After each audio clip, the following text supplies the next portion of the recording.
নমস্কাৰ আপোনালোক সকলোকে পুনৰবাৰ স্বাগতম নসমাই মছজিদ বন্ধুসকল লগতে চাওক আজি 9টা গুৰুত্বপূৰ্ণ খবৰ। প্ৰথমটো খবৰ, ৰাজ্যৰ লাখ লাখ নিবনুৱা যুৱক যুৱতীলৈ ভাল খবৰ। নিবনুৱা যুৱক যুৱতীসকলে এতিয়াৰ পৰা নিজৰ যোগ্যতা অনুসৰি নিজৰ গাঁও অথবা অঞ্চলতে লাভ কৰিব চৰকাৰী চাকৰি।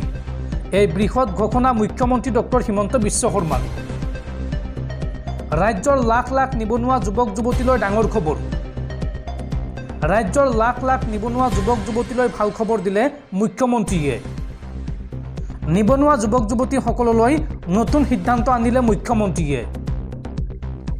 এতিয়াৰ পৰা আপোনাৰ যোগ্যতা অনুসৰি আপুনি আপোনাৰ নিজৰ গাঁওখনতে পাব চাকৰি। চতুৰ্থ বৰ্গৰ প্ৰাৰ্থীয়ে নিজ অঞ্চলৰ শিক্ষানুষ্ঠানতে লাভ কৰিব চাকৰি। আপোনাৰ অঞ্চলৰ শিক্ষানুষ্ঠানত অন্য জিলাৰ প্ৰাৰ্থীয়ে নাপাব চাকৰি। LP স্কুল, ME স্কুল আৰু হায়াৰ ছেকেণ্ডাৰী স্কুলত নিজৰ গাঁওখনৰ পৰাই লাভ কৰিব চাকৰি। লগতে ৰাজ্যৰ অন্যান্য বিভাগৰ চতুৰ্থ বৰ্গৰ চাকৰিৰ বাবেও এই ডাঙৰ ঘোষণা কৰিছে মুখ্যমন্ত্ৰী ডক্টৰ হিমন্ত বিশ্ব শৰ্মাই। পৰৱৰ্তী খবৰ, নাগৰিকত্ব সংশোধনী আইন চমুকৈ কা বলবৎ হোৱাৰ পিছত কা সন্দৰ্ভত প্ৰথমবাৰলৈ প্ৰতিক্ৰিয়া প্ৰকাশ কৰিছে যুৱ প্ৰজন্মৰ হাৰ্টথ্ৰব জুবিন গাৰ্গে। জুবিন গাৰ্গে এই সন্দৰ্ভত কয়, ৰাজপথত আৰু আন্দোলন নকৰে জুবিন গাৰ্গে। কাৰ বিৰুদ্ধে নিজৰ স্থিতিত অটল থাকিব জুবিন গাৰ্গ। সদায় কাৰ বিৰোধিতাৰে প্ৰতিবাদ কৰি যাব, কিন্তু ৰাজপথত আৰু আন্দোলন নকৰে জুবিন গাৰ্গে।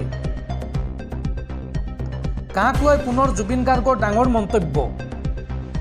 কোনো কাৰণতে কা কাৰ্যকৰী হ'বই নোৱাৰে, এই মন্তব্য জুবিন গাৰ্গৰ। জুবিন গাৰ্গে লগতে কয় যে এইটো এটা অদৰকাৰী কাম কৰিছে চৰকাৰে। এনেই হুলস্থুলৰ সৃষ্টি কৰিছে মানুহৰ মাজত। কাৰ বিৰুদ্ধে নিজৰ স্থিতিত অটল থাকিব জুবিন গাৰ্গ। সদায় কাৰ বিৰোধিতাৰে প্ৰতিবাদ কৰি যাব বুলি মন্তব্য জুবিনৰ, কিন্তু ৰাজপথত আৰু আন্দোলন নকৰে জুবিন গাৰ্গে। প্ৰতিবাদ কৰিম কিন্তু ৰাজপথত নহয়, এই মন্তব্য জুবিনৰ। জুবিনে লগতে কয় যে ৰাজপথত প্ৰতিবাদ কৰাটো এতিয়া ৰিস্কি হৈ আছে, সেয়েহে বেলেগ বেলেগ পদ্ধতিৰে প্ৰতিবাদ কৰিম, সামাজিক মাধ্যমেৰে প্ৰতিবাদ কৰিম, এই মন্তব্য জুবিন গাৰ্গৰ। পৰৱৰ্তী খবৰ, দেশত পুনৰ হ'ব বিজেপি চৰকাৰ আৰু এইবাৰ বিজেপি চৰকাৰ আহিলে অসমত এটাও কেঁচা ঘৰ নাথাকিব। কোকৰাঝাৰত বিজেপি UPPL অগপৰ কৰ্মী সভাত এই মন্তব্য কেন্দ্ৰীয় প্ৰতিৰক্ষা মন্ত্ৰী ৰাজনাথ সিঙৰ। 400+ আসনেৰে এইবাৰ চৰকাৰ গঠন কৰিব NDA। কোকৰাঝাৰত বিজেপি UPPL অগপৰ কৰ্মী সভাত এই মন্তব্য কেন্দ্ৰীয় প্ৰতিৰক্ষা মন্ত্ৰী ৰাজনাথ সিঙৰ। প্ৰতিৰক্ষা মন্ত্ৰী ৰাজনাথ সিঙৰ দাবী, পৰৱৰ্তী চৰকাৰ মোদীয়ে গঠন কৰিব আৰু এইবাৰ চৰকাৰ আহিলে অসমত এটাও কেঁচা ঘৰ নাথাকিব। ট্ৰিপল ইঞ্জিনৰ চৰকাৰে অনাগত সময়ত বিশ্বৰ প্ৰথম দেশ হ'ব ভাৰতবৰ্ষ। অগপ বিজেপি UPPL বুলি কোনো কথা নাই। সকলো একত্ৰিত হৈ অসমৰ 14খন আসনত জয় নিশ্চিত কৰিব লাগিব, এই মন্তব্য কেন্দ্ৰীয় প্ৰতিৰক্ষা মন্ত্ৰী ৰাজনাথ সিঙৰ। আৰু উত্তৰ পূবৰ প্ৰতি অতি সদয় প্ৰধানমন্ত্ৰী মোদী, এই মন্তব্য কৰে ৰাজনাথ সিঙে। লগতে মুখ্যমন্ত্ৰী ডক্টৰ হিমন্ত বিশ্ব শৰ্মাকো উচ্চ প্ৰশংসা কৰে কেন্দ্ৰীয় প্ৰতিৰক্ষা মন্ত্ৰী ৰাজনাথ সিঙে। বন্ধুসকল, তাৰপিছত 4 নম্বৰ খবৰটো জনোৱাৰ আগতে আপোনালৈ এটা সৰু ৰিকুৱেষ্ট, যদি তেওঁলোকে এইটো ভিডিঅ'ত লাইক কৰা নাই তেন্তে প্লিজ এটা লাইক কৰি দিয়ক আৰু এনেকুৱা ধৰণৰ নতুন নতুন ভিডিঅ' পাবলৈ চেনেলটো ছাবস্ক্ৰাইব কৰি কাষত থকা বেল আইকনটো প্ৰেছ কৰি ৰাখক। পৰৱৰ্তী খবৰ, কেন্দ্ৰীয় চৰকাৰৰ বৃহৎ সিদ্ধান্ত। অশ্লীল কণ্টেণ্ট প্ৰচাৰৰ অভিযোগত কেন্দ্ৰীয় তথ্য আৰু প্ৰচাৰ মন্ত্ৰালয়ে নিষিদ্ধ কৰিলে 18টা OTT প্লেটফৰ্ম, 19টা ৱেবছাইট, 10টা মোবাইল এপ আৰু 57টা ছ'চিয়েল মিডিয়া হেণ্ডেল। আজিৰ দিনটোত এই ডাঙৰ সিদ্ধান্ত গ্ৰহণ কৰিছে কেন্দ্ৰীয় তথ্য আৰু প্ৰচাৰ মন্ত্ৰালয়ে। পৰৱৰ্তী খবৰ, সাৱধান, ৰাজ্যত আহি আছে প্ৰচণ্ড ধুমুহা বৰষুণ আৰু এই সন্দৰ্ভত ৰাজ্যৰ কেইবাখনো জিলাত সতৰ্কতা জাৰি ভাৰতীয় বতৰ বিজ্ঞান কেন্দ্ৰৰ। ৰাজ্যৰ 10খন জিলাত আহিব পাৰে প্ৰচণ্ড ধুমুহা বৰষুণ। ৰাজ্যৰ বতৰ বিজ্ঞান কেন্দ্ৰই এই সন্দৰ্ভত জাৰি কৰিছে সতৰ্কবাণী। উজনিৰ 7খনকৈ জিলাত ধুমুহা বৰষুণ হোৱাৰ সম্ভাৱনা আছে। লগতে বৰাক উপত্যকাৰ 3খন জিলাত ধুমুহা বৰষুণ হোৱাৰ সম্ভাৱনা আছে। কোন কোন জিলাত বৰষুণ হোৱাৰ সম্ভাৱনা আছে চাওঁ আহক।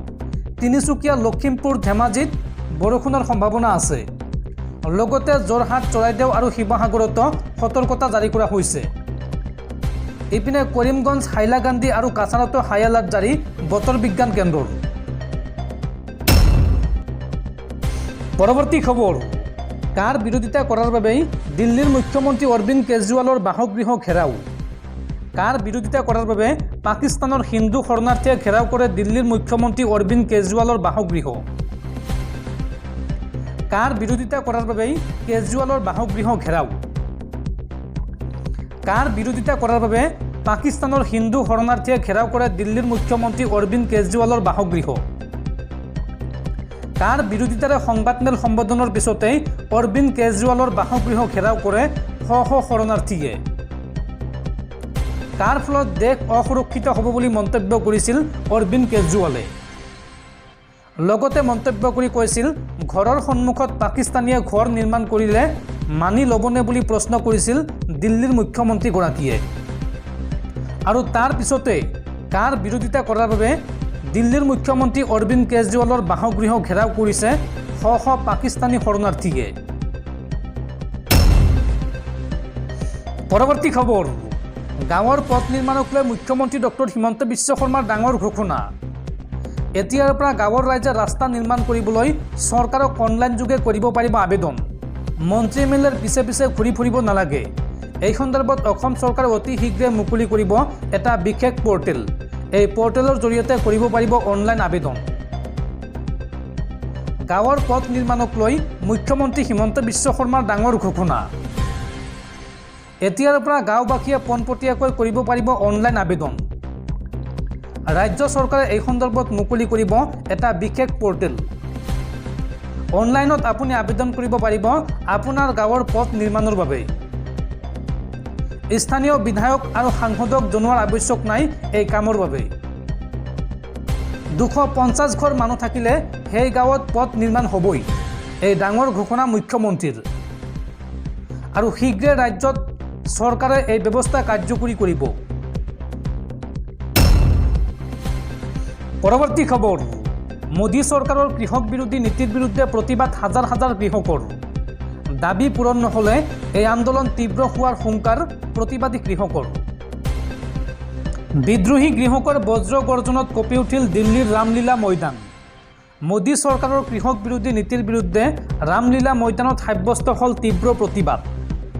সংযুক্ত কিষাণ মৰ্চাৰ নেতৃত্বত দিল্লীত কৃষকে অনুষ্ঠিত কৰিলে মহাপঞ্চায়ত। সহস্ৰাধিক কৃষকৰ প্ৰতিবাদত কঁপি উঠিল ৰাজধানী চহৰ দিল্লী। পাঞ্জাৱ আৰু হাৰিয়ানাৰ প্ৰায় 50,000ৰো অধিক কৃষকে অংশ লয় এই মহাপঞ্চায়তত। দেশৰ প্ৰায় 37টাকৈ কৃষক সংগঠনৰ প্ৰতিনিধি অংশ লৈছে আজিৰ এই প্ৰতিবাদত। খাদ্য শস্যৰ নিম্নতম সমৰ্থন মূল্যৰ ক্ষেত্ৰত আইন বলবৎ কৰাৰ দাবী প্ৰতিবাদী কৃষকসকলৰ। যদিহে এই দাবী মানি নলয় তেন্তে এই আন্দোলন আৰু তীব্ৰতৰ হোৱাৰ হুংকাৰ দিছে কৃষকসকলে। পৰৱৰ্তী খবৰ, ভূমি বিবাদক লৈ ৰাজ্যত পুনৰ ভয়ংকৰ ঘটনা। ভূমি বিবাদক লৈ দুই ফৈদৰ মাজত প্ৰচণ্ড মাৰপিট আৰু এই মাৰপিটত মৃত্যু হৈছে 2জন লোকৰ। লগতে আহত হৈছে আন কেইবাজনো লোক। ভূমি বিবাদে পুনৰ ল'লে ভয়ংকৰ ৰূপ। দুই ফৈদৰ মাজত প্ৰচণ্ড মাৰপিটত 2জন লোকৰ কৰুণ মৃত্যু হৈছে। নিহত 2জনৰ নাম হৈছে ক্ৰমে ধীৰেন্দ্ৰ বৈষ্ণৱ আৰু ৰাজু বৈষ্ণৱ। এই মাৰপিটৰ ঘটনাত কেইবাজনো লোক গুৰুতৰভাৱে আহত হৈছে। কুৰুক্ষেত্ৰলৈ পৰিণত হ'ল কাছাৰ জিলাৰ কাটিগড়া। ভূমি বিবাদক কেন্দ্ৰ কৰিয়ে দুটা ফৈদৰ মাজত লাগে কাজিয়া আৰু এই ঘটনাত 2জন লোক নিহত হৈছে, লগতে আন কেইবাজনো লোক আহত হৈছে।